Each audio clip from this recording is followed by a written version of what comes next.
Assembly's live, so come subscribe. Your soul's in trial, or simply tired. Your soul medicine, it gets revived. So within this spectrum of people with autism, the ones who don't speak are worse, and the ones who can speak are best, and they're least disabled. The ones who don't speak are they're the worst, right? No, that's not the conversation we're supposed to be having. Right. What is your take on this? Oh, I agree with you. I'm here. This you agree with you 100%. Particularly with the eugenics piece and the that is so relevant and so got to put that out there. That is so relevant for this moment and what that was. It's the othering of people, the casting away of people. This thing called normal. What is normal? In my school district, I created something. Even the superintendent called me to his office one day when and asked me about it and said that was beautiful what I did. So we had this term in school, special needs, right? The special needs department. Mm-hmm. Special needs, because if you're not in the special needs group, you're normal, right? In quotations, normal. And so I would have my kids in class, and I would say, we're all special needs. What do you mean, Chief? I said, everybody in this room has special needs. What do you mean, Chief? I got different needs than you. Sally got different needs than Ann. Ann got different needs than John. John got different needs than this, and I go around the room. So we're not ostracizing nobody in here, because it's to, I said it to your point, it's all about distraction. It's all about changing the subject. It's all about changing the story. Everything is about eugenics, this superior people, superior race.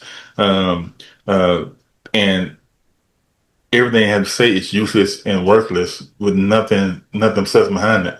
But it's the distraction game. It's the eugenics. Is we're superior. We're better. We're going to do performative mourning. We're all going to mourn because why? Because we telling you to mourn.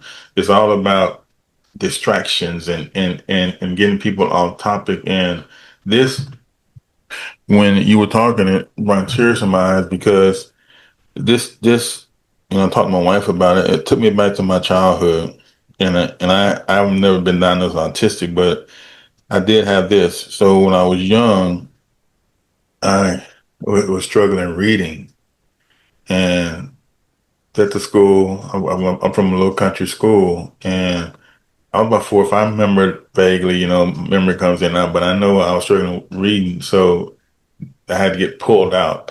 When you get pulled, well, I don't know if you know, but when you get pulled out, you're one of the different kids. You got to get pulled out because you need special whatever. And so I would get pulled out to the reading, and I remember my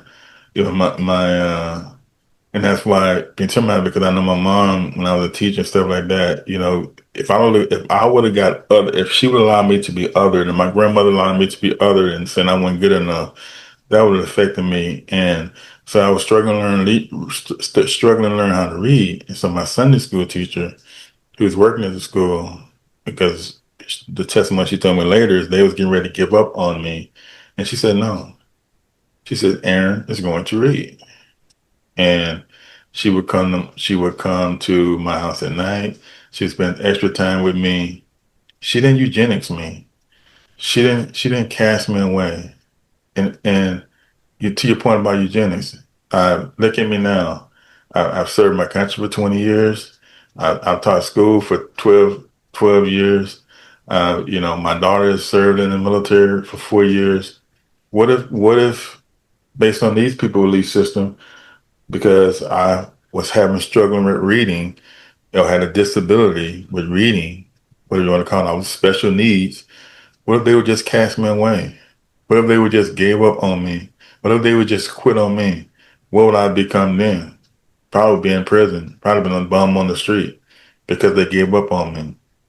And so you bring up such a powerful point where this stuff is real. the distraction game they be playing in DC affects people's lives. It affects people's dreams. It affects people's hope. It affects people's, generations. This could affect not only me, the wife I could probably wouldn't have right now, and the kids I probably wouldn't have right now. If one lady said, no, we're not, you may have an issue, but we're going to get through the issue and you will learn how to read. I'll never forget that word. You're gonna learn how to do this, and we're going to get through this. And here I am today with a master's degree, and all the things. It's not about that. The point of the matter is, who are we to decide who is what, or who is special needs, or who gets ostracized by society? Because as you eloquently says, I don't think like you, I don't react like you, I don't articulate like you, I don't speak like you, I don't think like you. I have different. That's why this space is a safe space, because I don't know your experience. I'm here to hear you, to love you, to respect you, and to share what your life experience is. Because I didn't live it for you and can't live it for you, and neither did you do mine. But to your point, this eugenics press conference they had the other day, the only people who can't see through it is the people who are going to get distracted by it. But we see what it is. We see how you trying to make things, like you said, useless eaters. You're trying to justify destroying people's lives. You're trying to justify taking people's hope. You're trying to justify is they're not worthy of this. They're not worthy of medical treatment. They're not worthy of diagnosis. They're not worthy of that. And it's a dangerous natural selection, right? It's a dangerous game that they play. And I just thank God for you. Willing to have this conversation, that I'm not going to be distracted. You're not going to be distracted. And the best I probably, we're going to make sure people aren't distracted. It's just all distraction game. It's all a eugenics game. And it's this is what we've seen before. We've seen it with the throughout history of this country with the syphilis and the Tuskegee experiment. We've seen it all across the ages in this country, how they determine who we did the point where we determine who lives, who dies, who get treatment, who don't get treatment, who's worth saving, who's worth not saving in this. And that's the dangerous game. But it's all based on distractions. But no, release the Epstein files.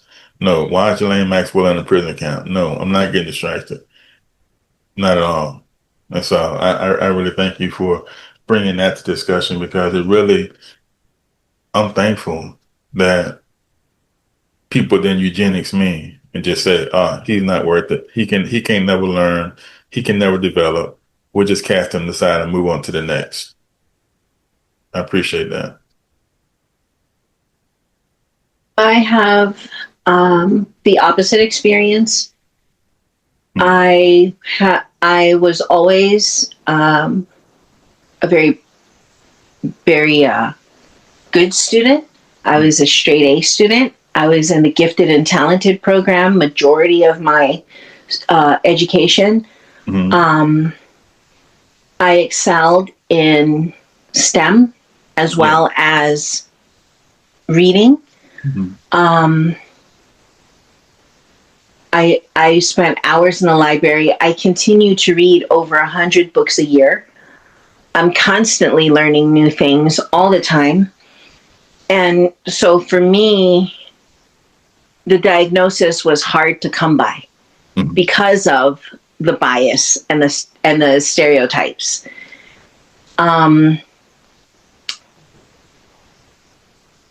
For me, if I'm not masking or performing to avoid scrutiny and unpleasant conversations with people I don't even want to have the conversation with. So one, I just want to reemphasize that neurodiversity is it's important that we recognize autism as a difference in brain wiring. Yes. Rather than it's a disorder that needs to be fixed, or there is no cure, so let's search for a cure. It is. Right. For me, the way it presents is in a very, the best way I can describe it is a very intense way. I, like a lot of people, the communication piece, I already went into it with that. On social media, I do things like delete comments or block people who say things that are off topic because I don't want to talk about that. I want to talk about it the way I presented it to you, right? Because that's a distraction to me again. So it's not me being rude. Right. It has to be that way or we're not going to do it. And if I were a child, it would look like me screaming and saying, I don't want to talk about this. Why are you talking about this? And then just saying what I want to say. Okay? So I have to mask that a lot. People say things like, oh, I know someone. They don't do eye contact. I think most people are uncomfortable with eye contact. Anything beyond 3 seconds is really creepy. Yeah. And also, when I give people eye contact, which is part of why I don't show my face, that's one layer to it. I don't want to have to look at your face while I'm talking to you. When I'm at work, I turn my camera off because it's a distraction for me. Because now I'm thinking, gosh, am I looking at them enough? Did I stare at his eyes? Did I blink? Did I remember to blink? What is that on his ear? I like that shirt. What was I thinking about again? This is the autism ADHD crossover for me. So if I remove that one sensory part, it's easier for me to focus. I like routine. I'm a very routine person. I like knowing where I need to be, what's expected of me, how long I'm going to be there, etc., etc. Spontaneity is not good in my world. You can literally destroy my entire year by giving me a surprise party. I don't like changes in things. If we're doing math, we need to do math. You can't say, oh, well, I can't do that. My brain won't do it. I'm ready for this, so we're going to do this. A lot of times it shows itself in the way I eat. I eat the same thing, sometimes for months. And I like my car. I like the way it feels. I have gone home from work because the clothing I wore didn't feel right. My hair was sticking up and I felt it. So I had to go home. It's things like that people don't know because I don't talk about it. I just take care of what I need to take care of in a discreet way. Am I any less than anyone else? No. No, it just looks different. If the room is hot, I went to a conference once, and this was super important for me to be there. The room is hot. I feel the other person's arm touching me.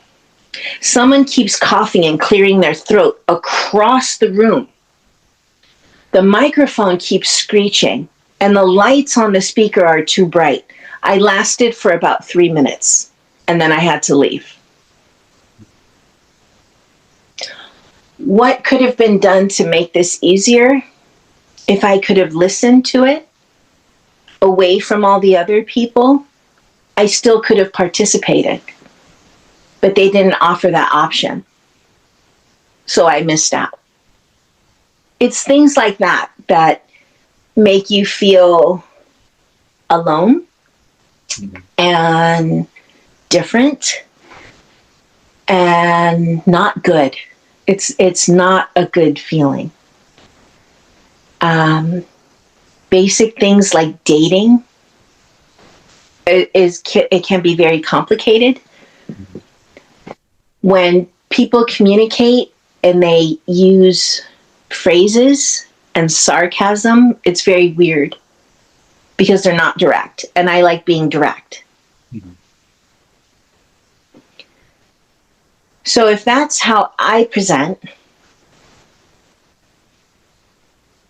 I want you to just imagine for a moment someone who's on that spectrum, but they're nonverbal. How much harder it would be for them. Yeah. It's already challenging for me because I have to maintain my dignity. And I do things like remove myself from situations, or I block people, or I ignore people, or I go home because my clothes don't feel good. My shoes don't feel right. The temperature in the room is too cold or too hot or too bright or too loud. I can't control those things, but I have to live in the world. Mm-hmm. As we were discussing earlier, I have 2 headsets for work. One is for sound. The other one is to block out sound. I work from 12 a.m. to 4 a.m. off the clock just so that I can hyper focus because I'm distracted. I'm very easily distracted.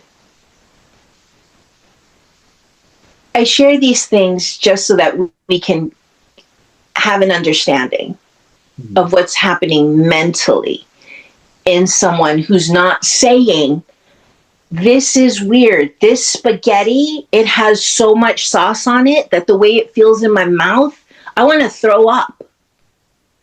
Mm-hmm. But instead, you just say, no, thank you. I don't really like spaghetti. I'll eat salad because salad's safe. All of this mental work is happening in the background just to exist in the world and present as, quote, normal. Yes. The way my brain works when I'm working, if it's something that I'm very interested in, I forget to stop working. And I rabbit hole things and I over-engineer things because I'm so excited and this is so interesting to me, and I'm not going to eat, I'm not going to drink, I'm not going to sleep. I'm just going to keep doing this because this feels really great. I feel smart. I feel successful. I'm contributing. I feel confident. That's dangerous too.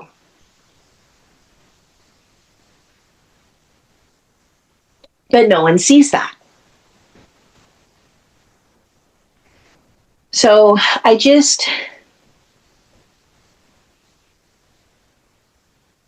hate the label high functioning and low functioning. I hate it. We're all going to wind up one of those. Yeah. There is no better one. They both suck. I've always been an honor student. It was easy for me to get scholarships. The SAT was fun. These are things that most people don't say. I read for pleasure. I think it's interesting to watch people and their behaviors, especially when it's someone that you like, not someone that you don't. The way I assess danger is patterns. Do I recognize this pattern? Have I heard those words before? Are they doing what I've seen someone do before? What was the next step? I don't like this. I don't like this person, and I don't like this conversation. That's a lot of work in the background.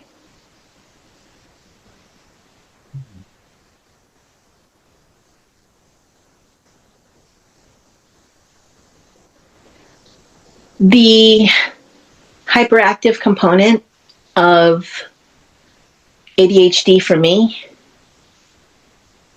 is directly linked to the autism component because my hyperactive component is mental. It's not physical. I can sit still. I can listen. I can do everything teacher wants me to do perfectly. My brain has 50 tabs open at one time, and every tab is doing something while I'm sitting there doing nothing. So now that we talked about all that boring stuff. Mm-hmm. No, see. Why are we talking about autism? Why? Yeah, I've said all those things, right? About my own personal experience. Why did yesterday even happen? Are they going to give more funding to special education? No. Are they going to raise awareness so that we as a society can stop othering each other and have compassion, whether you're, quote, low functioning or, quote, high functioning? No. They're both on the spectrum. Right. And people who are not on the spectrum, I think it's important that they learn how to coexist in a world with people who have a really hard time. One of the biggest things, which I thought was really interesting on Twitter, was this pushback against women being forced to smile when men tell them to smile. Mm-hmm. I don't smile in pictures because that's a very weird concept to me. No one ever asked me. I am very photogenic because I'm a pretty girl. I'm not stupid, okay? I am a pretty girl. But if you look at the bulk of my photos, I don't know how to smile because that's a very strange concept to me. I'm baring my teeth and that's friendly. That's weird. Why can't I just not? And why do I have to smile in a picture? Isn't my presence in the picture enough?